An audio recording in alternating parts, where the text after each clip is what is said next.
Welcome back to Mr. Scott Maths. In this video, we're going to take a look at how we can write quadratic expressions in their completed square form. So in a completed square form, we want to end up with something that looks like this. X plus A all squared plus B. That's the format that we're looking for.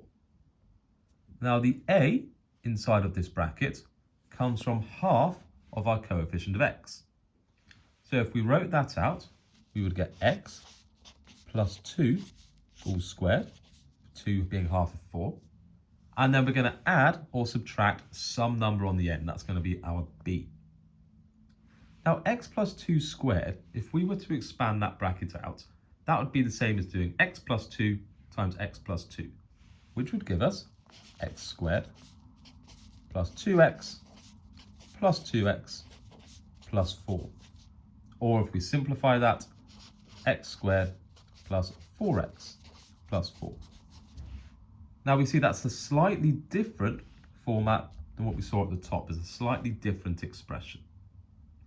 Now to adjust this, to go from here to the expression we started with, well, our X squared terms are the same, our 4X term is the same, but our number term on the end is different. We've got a plus 4 instead of a plus 10. So to make it the same, what we're going to do is add 6. And since this expression here, this part of the expression, is X plus 2 squared, to make this the same as this, we are going to add our 6 on the end. So we have X plus 2 all squared plus 6. And now this is in the format we want. We've got our X plus A squared, and we've got our plus B on the end, plus 6. So X squared plus 4X plus 10 becomes X plus 2 all squared plus 6 in our completed square format.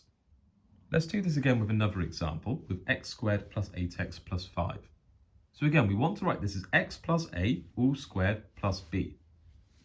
So inside of our brackets, we are going to have X plus half of 8, which is 4, all squared.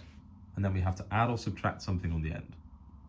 If we were to expand this bracket out, X plus 4 all squared, that would give us X squared plus 8X plus 16. So again, our first two terms are the same as what we started with, but our number term at the end is different. To go from 16 to 5, we need to subtract 11. So our completed square format will be X plus 4 squared, subtract 11. And this is the answer that we should get. X plus 4 all squared, subtract 11. In this last example, we see we have X squared minus 6X minus 5. So we've got some negatives in this expression now. So when we go to write this as our completed square form, we have our X plus or minus something squared, and the number we're going to get in here is going to be half of negative 6. We've got to take the whole negative part of that coefficient. Half of negative 6, that's negative 3.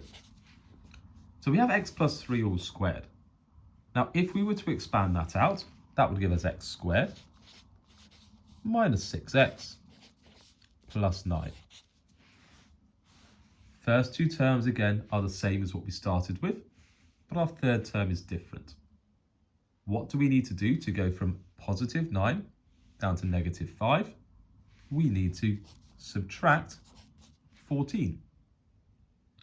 If we subtract 14 there onto our X minus 3 all squared, that again gives us our completed square form.